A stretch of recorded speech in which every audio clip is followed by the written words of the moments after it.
Policy అంటే మళ్ళీ belt షాప్లు ఇవన్నీ రాబోతున్నాయి. ఓకే, పాత బ్రాండ్లు వస్తాయని ఎలాగ క్లారిటీ ఉంది.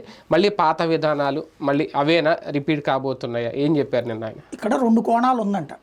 తెలుగుదేశంలో ఒక బలమైన టాప్ 10 బ్యాచ్నేమో జగన్దే కంటిన్యూ చేస్తూ బ్రాండ్ల వరకు అన్నీ పెడదాం, ప్రభుత్వ మద్యం దుకాణాల లెక్కనే ఉంచుదాం.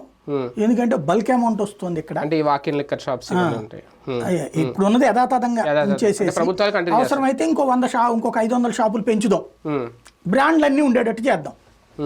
ఎందుకు అంటే అంతకుముందు 7,000 కోట్లు వస్తే జగన్ వచ్చాక 25,000 కోట్లే. రేటు కొంచెం తగ్గిద్దాం, షాపులు ఎక్కువ పెడతాం కాబట్టి ఆ లాభాన్ని భర్తీ చేసుకోవచ్చు.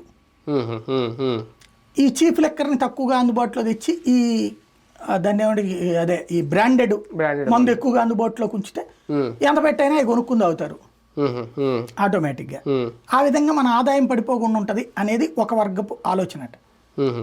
ఇంకొక వర్గం ఏమో ఇప్పుడు మొత్తం అంటే ఇది బల్క్ అమౌంట్ ఈ టెండర్లో ఇవేమి ఉండవా? ఇంకా మళ్ళీ అదే ఇప్పుడున్న పద్ధతే కొనసాగిస్తే టెండర్లు ఉండవని అది ఒక ఆస్పెక్ట్ లో ఉంది.